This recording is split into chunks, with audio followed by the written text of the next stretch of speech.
But with that, I will go ahead and introduce our speakers. We have Anna Martinez and Maria Schwarz from Wasatch Community Gardens and their presentation, Sabores de mi Patria, Flavors of My Homeland.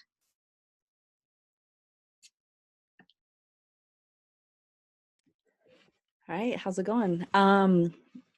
So I'm Anna Martinez. I'm the School Garden Program Manager for Wasatch Community Gardens, and I have my co-host here, Maria Schwarz, who's the Director for the School and Gardens Program.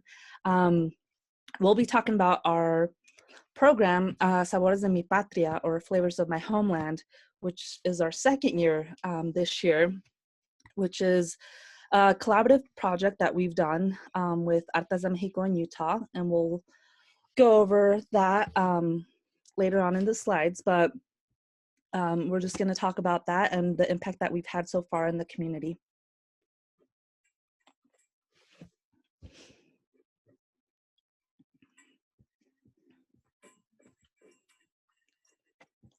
I don't know if it's gone to this next slide, but we'll go over our partnerships with Artes de Mexico in Utah, the development and purpose of our program, the description and the future of the program, and then we'll open it up for any questions or discussions you may want to chat about. I'm just going to jump in real quick. Sorry, Anna. We are still viewing like your screen, not in presentation mode, Maria.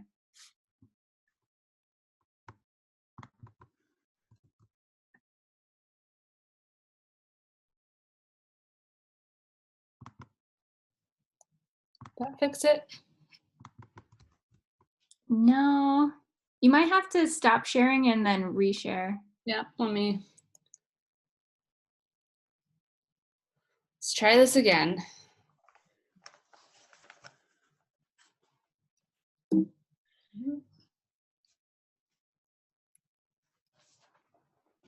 All right. Got it right now. So a bit about Wasatch Community Gardens. Our mission is to empower people to grow and eat healthy local organic food. Since 1989, we've provided children, adults, and families in Salt Lake County with access to land and education for growing and eating fresh produce while building and nurturing community connections through gardening and healthy food.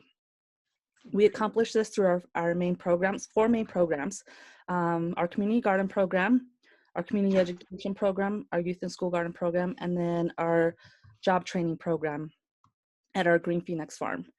And then Artes de Mexico in Utah, their mission is to promote the appreciation of Mexican art in Utah with a vision of community united by cultural connections. They provide high quality art education and art activities aimed at uniting our communities by celebrating our rich history as part of Mexico, a fact many deny, and 2, helping Latinos develop pride in our heritage and a sense of belonging. Their programs include free classes on Mexican Latino art and history, the state's only prize for Spanish literature, a Mexican film tour, traveling exhibits about Mexican art and artists, art workshops, and Salon Mexico art talks. So a bit about Sabores de mi Patria, Flavors of My Homeland. So it is a series of workshops, specifically in Spanish with English translation, that through all of our workshops was to increase the understanding and appreciation of the cultural legacy of Milpa and the Three Sisters, which is a traditional system of growing corn, beans, and squash together as a symbol of indigenous identity. And so we did a series of workshops aimed at different educational lessons with each one. In Maíz Nuestra Raíz, we're born from corn, just kind of the history of corn and why corn is important and how we're all connected to corn. And basically without corn, there's no life. In July, we did Somos lo que comemos, or We Are What We Eat. and we presented on basically what you put into your body is what you're going to consume. And so we tried to provide, especially because we were aiming it at families, to show the kids, especially, like, hey, if you're eating all this junk food, this is what your body's going to look like compared to if you eat, you know, these vegetables, and this is what your body's going to look like. And then in October, we did a celebración de cosecha, or a harvest celebration, where we gathered together as a community and just kind of gave thanks to the produce we got. We also connected our Parent Garden Club, which is a program out in the west side of Salt Lake City at Title I schools, where we connected with some of those families and provided fresh produce from our Green Phoenix farm with some of these families. And in return, the families provided us some healthy recipes with the produce we gave them, and gave them some educational tools for gardening, because they were able to garden in the schools. So we gave them seeds, tools, and the schools provided the space and water at no cost for them to grow food throughout the summer. And it was really aimed to bring families together. At the end of it, we did a recipe book. So we compiled all those recipes the family shared into books for the schools and the parents to show them what they've done, and really to kind of promote that leadership within themselves and the skills that they have that they may not necessarily see within themselves. Especially these schools that we worked with, the parents weren't able to really connect with the school during normal school hours. And so our program was really in the evenings to kind of help the schools collaborate with the parents and bring in either PTA or school community council, just anything that the school wanted to get across. And for them, this was a way to get them engaged, because who doesn't love food? And it, you know, really great recipes and at no cost. And we also started a parent workshop. So because of Parent Garden Club, we got some parents interested in wanting to work with us, and we developed an internship where we had a parent who went to our workshops and then taught them in Spanish for other parents, so that they can gain that experience. Because what we gathered from Parent Garden Club is the parents wanted to learn. They wanted to learn more about the ways Wasatch Community Gardens does all our growing organically. And that's what they love, that they were able to get fresh produce either from us or from their garden. And they wanted to share that with their kids. They wanted a way to connect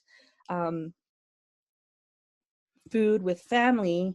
And a lot of the families mentioned that, oh, this is what I used to do back in my country. And I'm so glad we have the space so that we can teach our kids what we have learned and what we grew up doing. And so our workshops, we went to some schools and taught them, the parent taught them some educational presentations for them, for the parents to learn.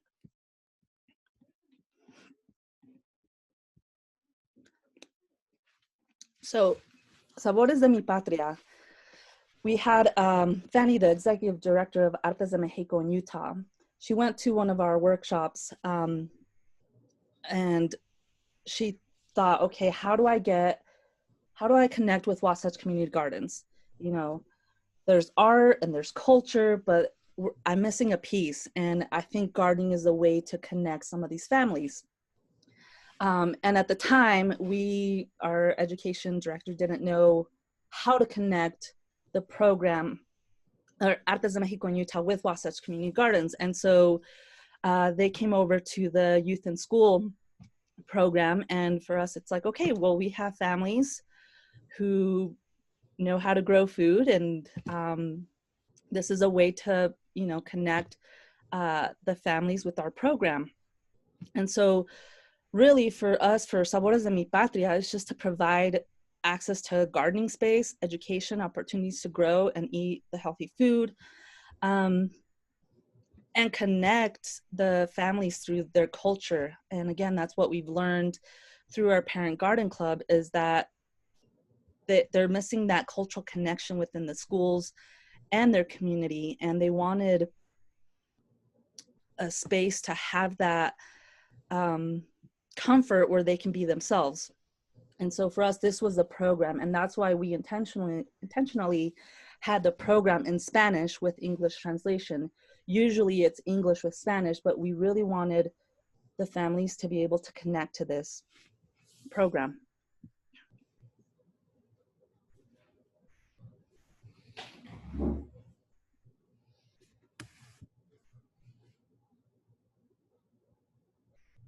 You'll excuse me, sorry, I have a bit of a cough. So we started out in 2019, and obviously we were able to meet in person. And this year we had planned to continue our workshops and our parent garden club and all these community events that we'll show you a little bit here in just a minute. But because of the situation we're in, we had to adapt a bit. And so we started our first workshop through a virtual domain, which we had a little bit of success, and we were trying to figure out, okay, well, how do we capture our audience? How do we capture the community? And so we were able to partner up with PBS Utah Modern Gardener this year, and we were able to produce a mini explanation of our program, which is available for you guys to check out, and it's in both languages. And just one of the presenters was actually, and we'll show you, the daughter of the Mayan sister that helped bless the seeds. She gave this ritual to really connect us and really have us understand the importance of this tradition and the connection that it has with their family. And so we did a 3-generational workshop here just this last month that's on our Facebook page. But really just some of what she shared with us is what we've heard in the community is, you know, for example, she said it was 17 years before she saw a squash blossom, before she was able to have that again and to taste it and to share with her kids. So she went so many years without being able to share that experience, and she had to adapt to the culture here and have peanut butter and jelly sandwiches. And what she really wanted was to show her kids how tasteful squash blossoms are. And then with our parent garden club, we did a parent garden club in a box, which we took from our summer camp in a box that we adapted this summer. So we were able to provide some boxes to some of the schools and drop off fresh produce for the families, especially in Rose Park, that were impacted by the crazy windstorm. So we are adapting still with what we have going on.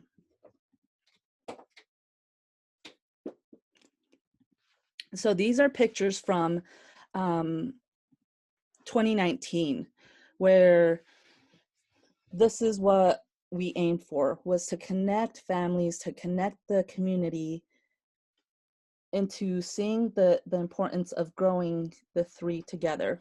And so we have here families learning how to plant the three together, and the way that they're planted is in a row. So you'll have the beans, the beans and the corn, and then down the middle you'll have the squash to provide that natural mulch to keep the moisture in. So all three will help each other as they grow. The corn will grow, and then the beans will wrap up against the corn stalk. And like I said, the squash will provide that natural mulch.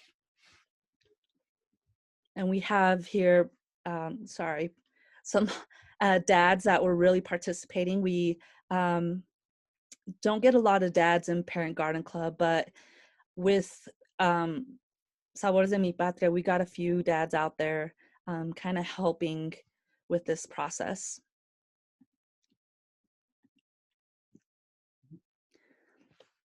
And so here we have Maria Elena Lowe, who's I might butcher this up a little bit, so I apologize. Maya Itzel from Chiapas, Mexico, and she's blessing the seeds and taught how to plant milpa in a traditional communal way that has been used for millennia across the Americas. She's blessing the corn, beans, and squash before planting, and they're arranged in an altar decorated with natural elements. And these are all from around the city to kind of give thanks to what's around us that represent, again, natural elements in the 4 directions and the 13 Baktun cycle of the Mayan calendar. And she, after this first workshop, she said, I want to express my gratitude for the experience of blessing the seeds during the spring workshop. It's a privilege to share my culture with others, especially in this country. I see myself, a woman, as a reflection of Mother Earth. Therefore, women are essential to everything. These workshops have been a blessing to remember and honor my grandparents. I know they were with me, guiding me. I felt it. I want to thank those who made an effort to teach our children and family members the importance to connect with our Mother Earth, the sun, and water.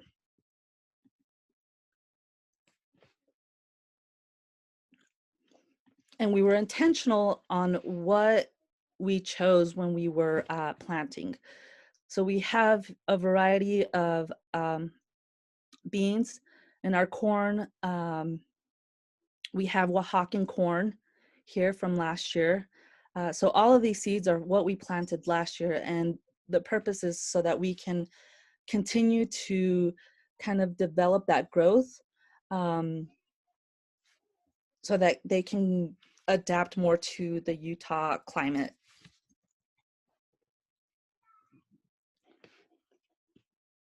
And here we have the process of how we prepare the soil.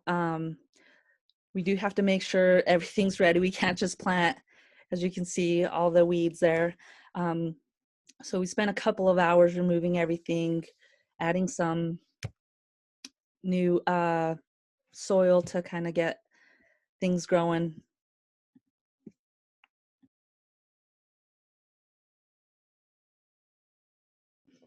And because we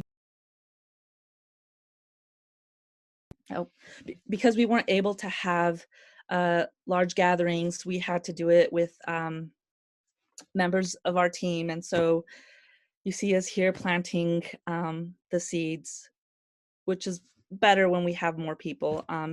This is better for people to experience themselves dropping in and then just watching it grow throughout the season.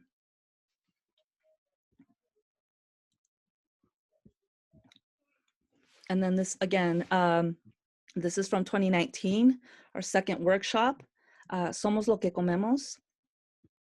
And as I mentioned before, we didn't know how to connect our community education program to this, to Sabores, but through time, we realized there is a way to connect all of our programs from Wasatch Community Gardens into this program. And so the far left, I think on your screen, you have our director from community education, Mary Beth, explaining to parents and community members about earwigs, because we had a huge issue of earwigs with the corn. And the parents were and community members were fascinated. They didn't know that you could kill them with olive oil and soy sauce, and that helped. And so we were able to connect that, and the community members started asking more questions and asking about what other things she taught about. And they're like, oh, we've been wanting to find somewhere where we could ask questions about gardening, but we didn't know where, especially with the language barrier. And so that really was why we started our parent workshop, because we had such high interest that we wanted to make sure our community had access to these educational programs. And then we wanted to show the process, so we planted our seeds, and then we wanted to have families and community members who attended the first workshop go and see what the process has been, and see how the corn and the beans, how everything's growing. And so you have some kids here harvesting carrots and trying different plants and vegetables out there.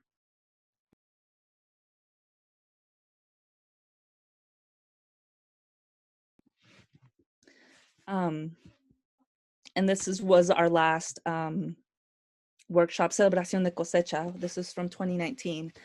And so again, we were really trying to target the community and have them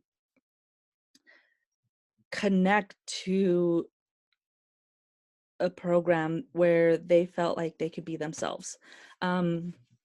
Growing up as Hispanic, first generation, my parents were immigrants. I was ashamed of my culture, and I wanted to be as American as I possibly could. And so I didn't know about the Three Sisters. I didn't know about Day of the Dead. And actually through this program in the process, like I ended up learning that my family grew these Three Sisters, and I didn't know. And Artes de Mexico in Utah, because they provided that educational piece for us, we provided the space to grow. They went out to some of the middle schools, and they brought a class with them to our last workshop in 2019. And we had kids saying, "Oh man, this is just like my abuelita, my grandma. This is what my abuelita would do. It smells like my abuelita's house." And so they were able to connect their culture with something here in the US, and they were excited to have this space, and were excited that this is something that they could share with their grandparents. They wanted to let them know, like, this is what I learned today about our culture. And I mean, we're just a melting pot here. And we want to make sure that, you know, everyone's represented and able to connect. And again, food connects all of us. So we have Maria Elena here. We harvested all the corn and the beans from our garden, and then she blessed them in a ceremony that the kids did this mural. They helped build this mural here with Maria Elena to give thanks. And, you know, for me, you know, again, growing up here, I didn't have anything that I was able to connect or just have that experience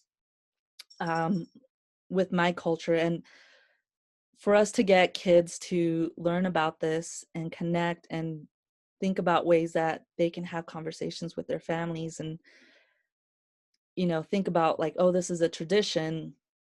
At least for me personally, that's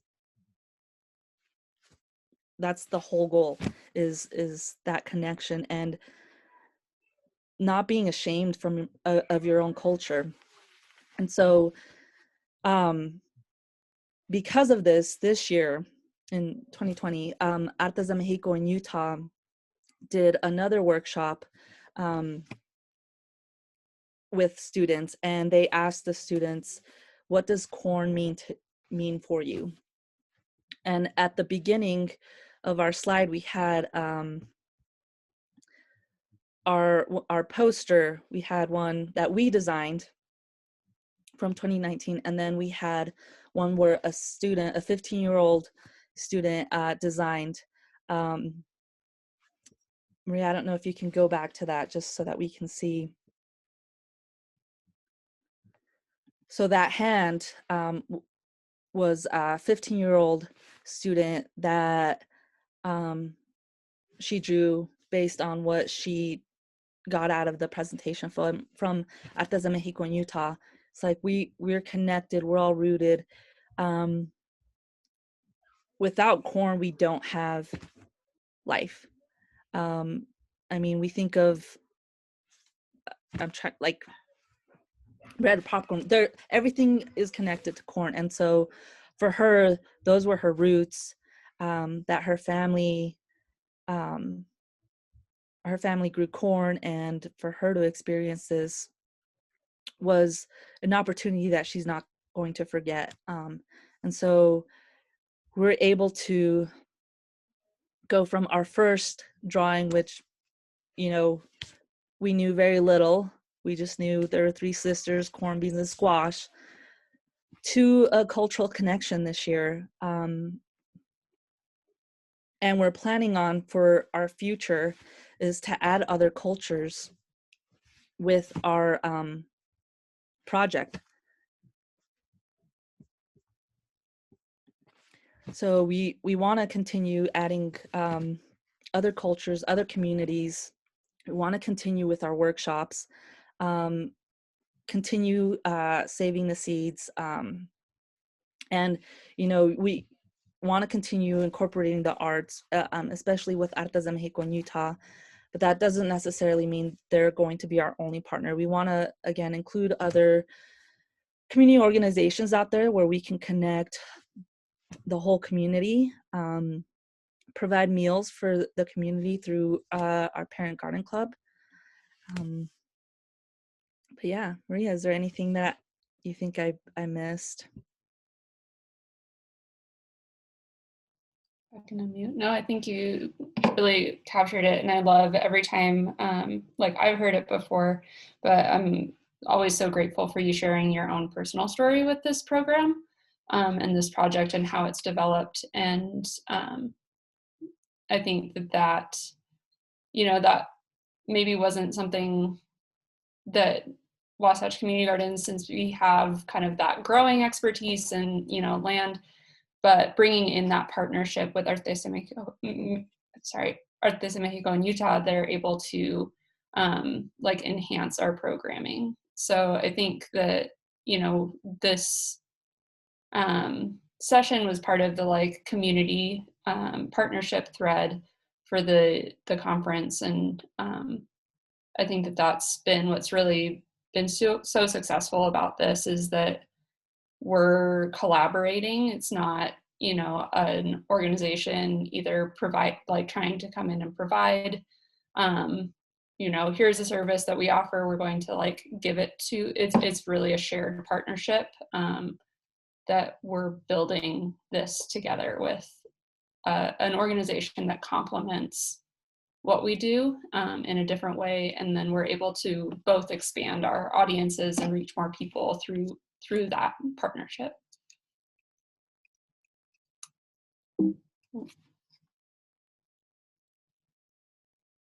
So yeah, do you want to open it up to questions, Anna? Yep. Do you guys have any questions or comments?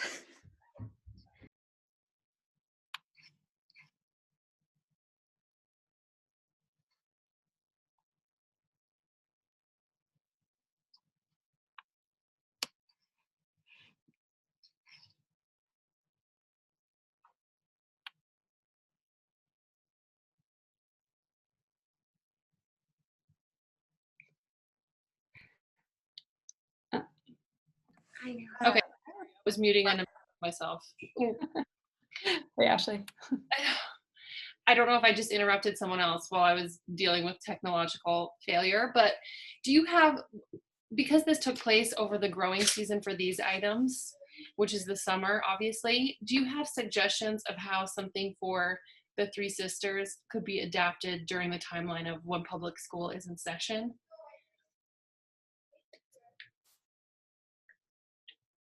Did that come through? Yes, I think that's a great question. I don't know if you have an answer, Anna. I think one of the challenges that, comes from school gardens in general and doing gardening programming with schools is that the school system was initially set up to free up kids to be able to go harvest when we were more in our society was more farm based. So yeah, Anna, what are your thoughts? I would love to figure out how to do that. I want I want kids to be able to. Oh, here we have a question. We have a comment here. Working with the seeds, starting seeds in spring. So it's a way to, thanks, Maddie, to get kids involved with this during the school season.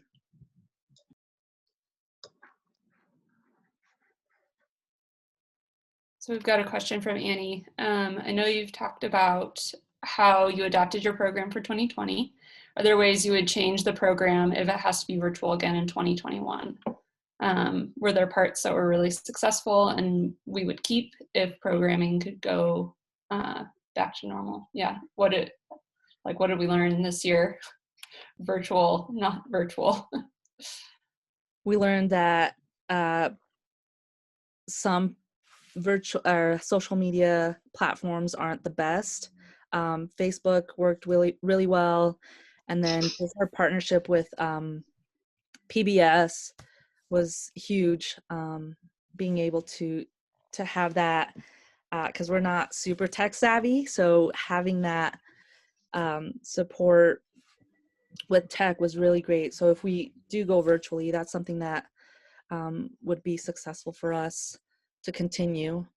And then if we go in person, hopefully we don't have a limit on gatherings, because that has been successful in the past, is just having people together.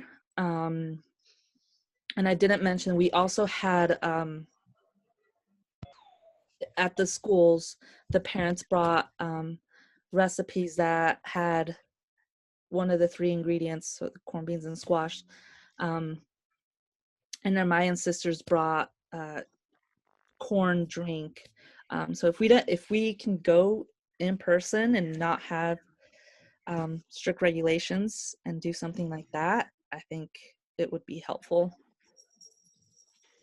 Yeah, I think one of the things that we're still kind of grappling with is that this was such a community-based program. And so being, kind of cut off from the ability to gather was a challenge that I don't know that we've fully figured out, because there are also barriers to doing things virtually. Not everyone has access to internet or is able to engage online or have that time to do that. So I think we'd be interested in ideas. Let's see.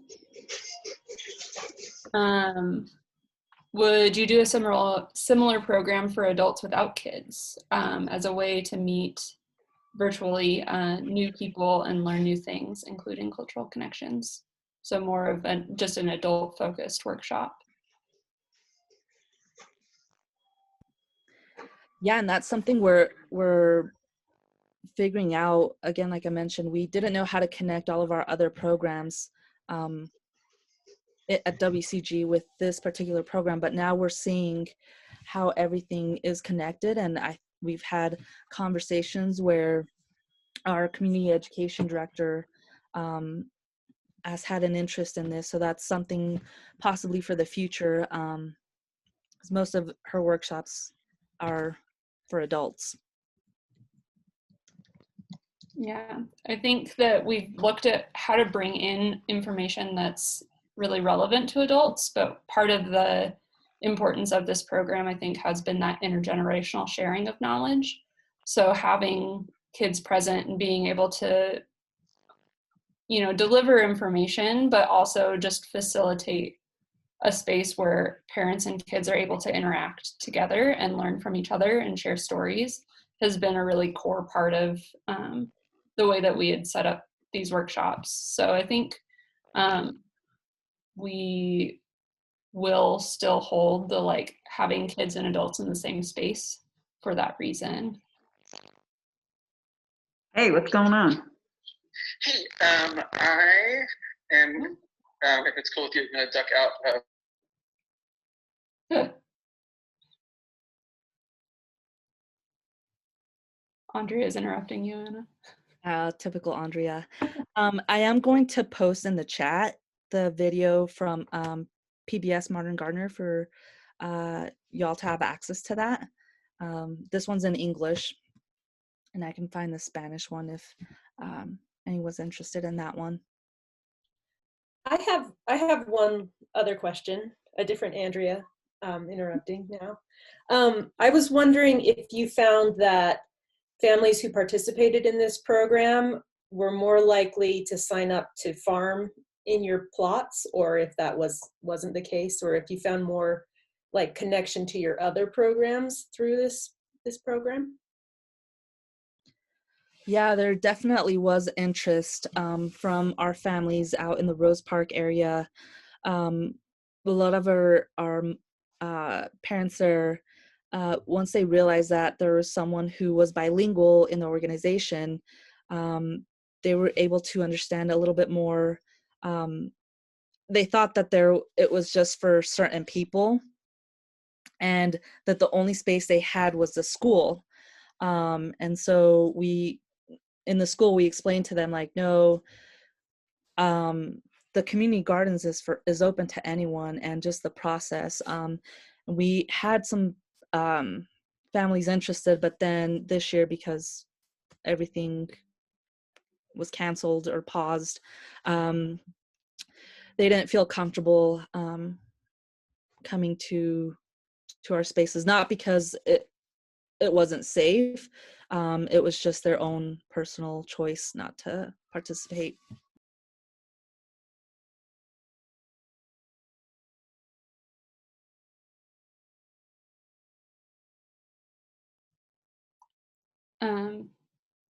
We've got one from Brent. Can you discuss how the partnership with Artes de Mexico and Utah formed? Sorry if you already answered this. We did address it a little bit, but maybe just talking about kind of how we've worked with them, Anna, and like what that process has been like. Yeah, so Artes de Mexico in Utah provides the educational piece, the cultural piece to the Three Sisters, and they presented all the workshops, and we just provided the space and the seeds. So they gave us a list of what seeds would be really important for families to connect with, and these seeds that are traditionally grown in Mexico or close to it, to really connect their organization with the art and education. I don't know if that answers your question, Brent.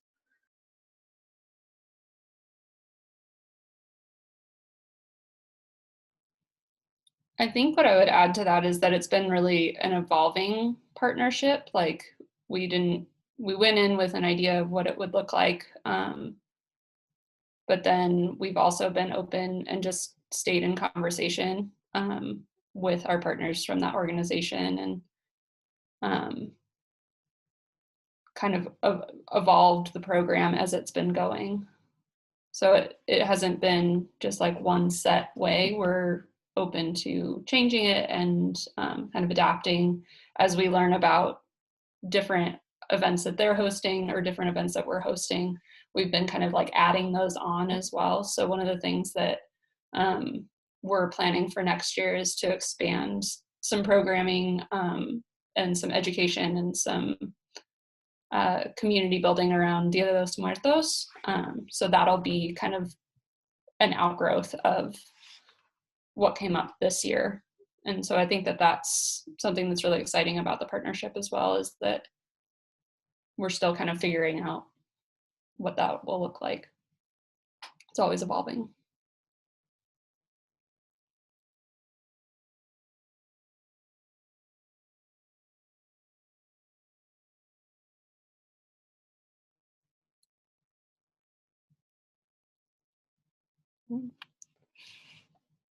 I'm curious if anybody else has had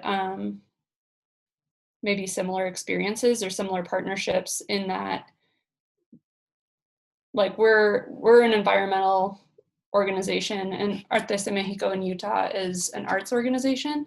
And so I'm wondering if anybody else has had experiences working kind of with a partner in a different sector or a different field, and what that partnership's been like. I'm Andrea Nelson with the Nature Conservancy in Utah.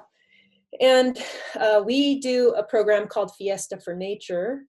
And it's coming up next week, and it's all virtual, and it's very simplified this year, and it's on Facebook. But we do partner with Artes de Mexico in Utah, as well as the Natural History Museum, the Museum of Fine Arts, and we've found it to be, and Tracy Aviary, for if our partners are on the call, and Outdoor Afro. We have a whole list of partners with this program, and we found that if you reach out to folks with an idea and that you're excited about, that's really good, like this idea that you've presented today, there's just a lot of energy that can come out, that will sort of bubble up. And I don't know about you, we're like, the Conservancy is obviously the leader of Fiesta for Nature, but we've really let Artes de Mexico in Utah and the Museum of Fine Arts fuel the partnership, and the art connections to our environmental education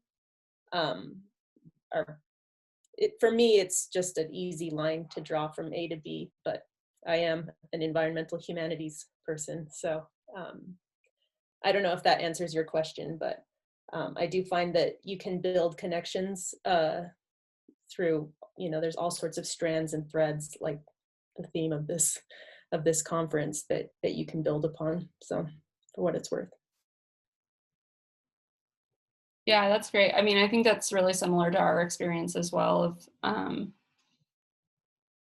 just it's really easy to connect, I guess. I think environmental ed and what we do with gardening, like, there are so many threads that connect to other fields, and we talk about this in school gardens a lot too, of like, you can teach any subject outside, or you can teach any subject in the garden, and so it's just a matter of kind of, yeah, having that idea and bringing other people into that excitement. And yeah, and I just want to add that I kind of made it sound like for Fiesta for Nature, we came to them with an idea. We actually invited the partners all together and said, we want to work with you. What should we do? And they were like, let's do this. So they came up with the idea. So it kind of works both ways, I guess, is what I'm saying.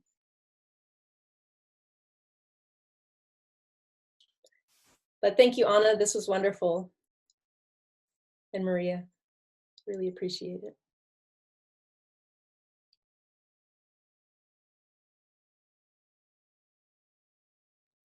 yeah, thank you. I want to make room. If there are any other like questions or ideas? I know that we've got just a few more minutes left before our session ends, but I was curious. Let's see. What advice can you give to organizations hoping to do similar multicultural collaborations? Anna, what are your thoughts on that?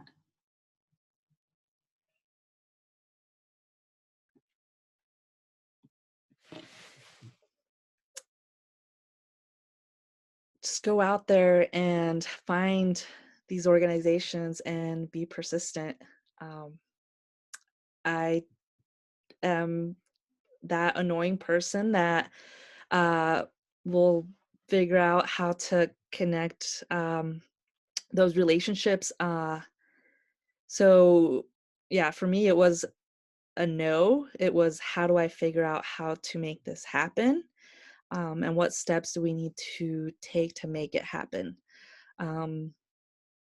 Once we kind of had the idea of like, okay, this is what we want to do, figure out who the partners are within the community and go from there. There's always someone out there that wants to find these connections and be a part of something new.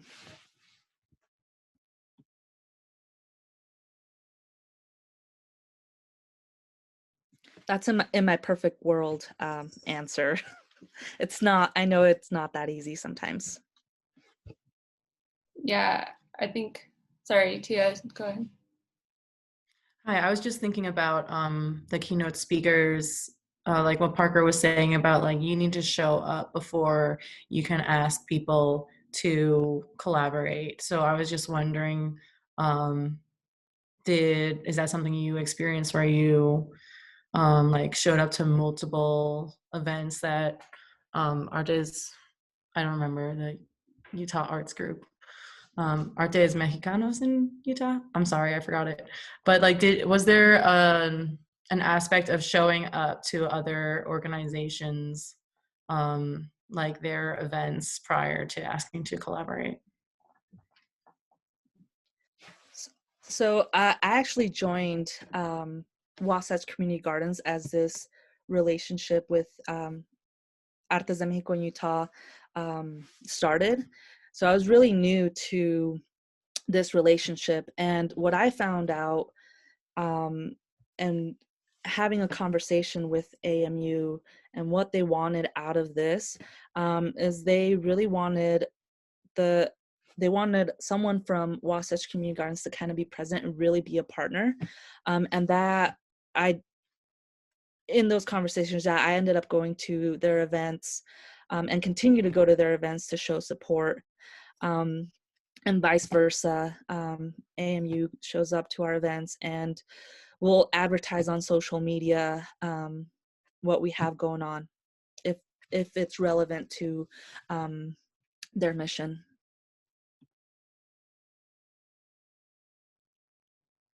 Yeah, I think the only way that it kind of diverges from what Parker was talking about was that they approached us initially for this partnership. But like Anna said, like it's been that ongoing showing up for each other has been really important. That relationship piece of it has driven the partnership.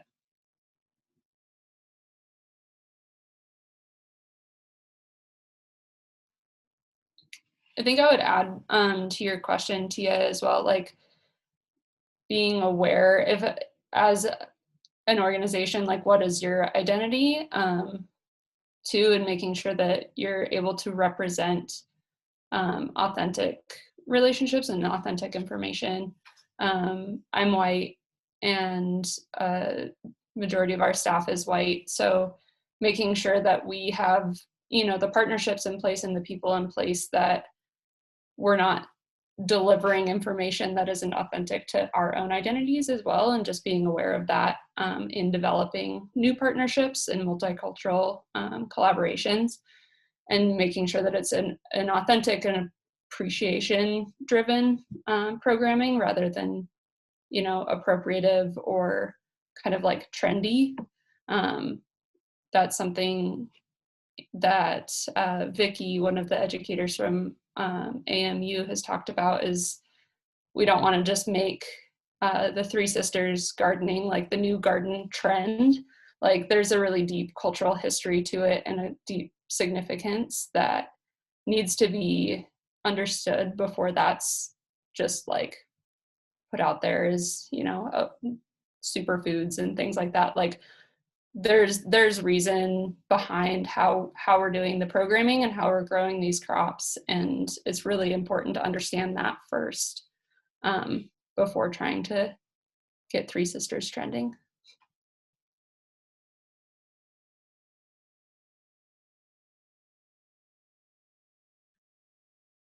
Wonderful. Well, I think we are at the end of our time, but thank you both so much for sharing this incredible partnership with all of us. Thanks for everyone who attended. And I want to remind everyone that at 3 o'clock, there's fun and games so we can continue to network. So that link is in your conference program. Check that out.